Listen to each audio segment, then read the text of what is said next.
ముఖ్యమంత్రి చంద్రబాబు నాయుడు ఉప ముఖ్యమంత్రి పవన్ కళ్యాణ్ సారథ్యంలో రాష్ట్రంలో అధికారంలో ఉన్న టీడీపీ జనసేన బీజేపీ సంకీర్ణ కూటమి ప్రభుత్వం వైఎస్ఆర్సీపీ అధినేత మాజీ ముఖ్యమంత్రి వైఎస్ జగన్మోహన్ రెడ్డి వరుస పోరాటాలకు దిగారు.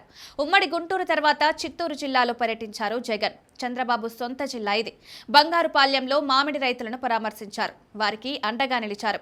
తన సంఘీభావాన్ని తెలియజేశారు. మామిడి రైతులు ఎదుర్కొంటున్న కష్టాలను ప్రభుత్వం దృష్టికి తీసుకువెళ్లడానికి ప్రయత్నించారు. తాజాగా మరో జిల్లా పర్యటనకు వైఎస్ జగన్ పూనుకున్నట్లు తెలుస్తోంది. ఈ నెల 17వ తేదీన ఆయన నెల్లూరు జిల్లాలో పర్యటిస్తారని చెప్తున్నారు.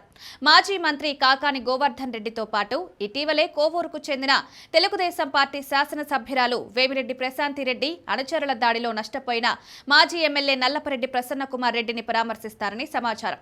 ప్రసన్నకుమార్ రెడ్డికి ధైర్యం చెప్పాలని, ఆయనకు అండగా నిలవాలని జగన్ నిర్ణయించుకున్నట్లు జిల్లా పార్టీ వర్గాలు చెప్తున్నాయి. నెల్లూరు జైలులో ఉన్న కాకాని గోవర్ధన్ రెడ్డిని జగన్ కలుస్తారు. నిజానికి ఈ నెల 3వ తేదీ నాడే జగన్ నెల్లూరులో పర్యటించాల్సి ఉన్నప్పటికీ అది సాధ్యపడలేదు.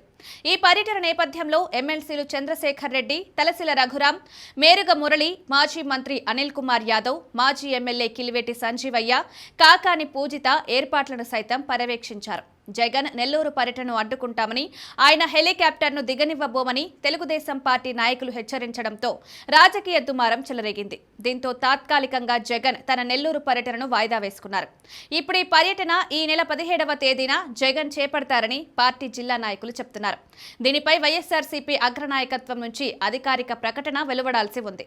కాకానితో పాటు ప్రసన్న కుమార్ రెడ్డిని పరామర్శిస్తారని అంటున్నారు.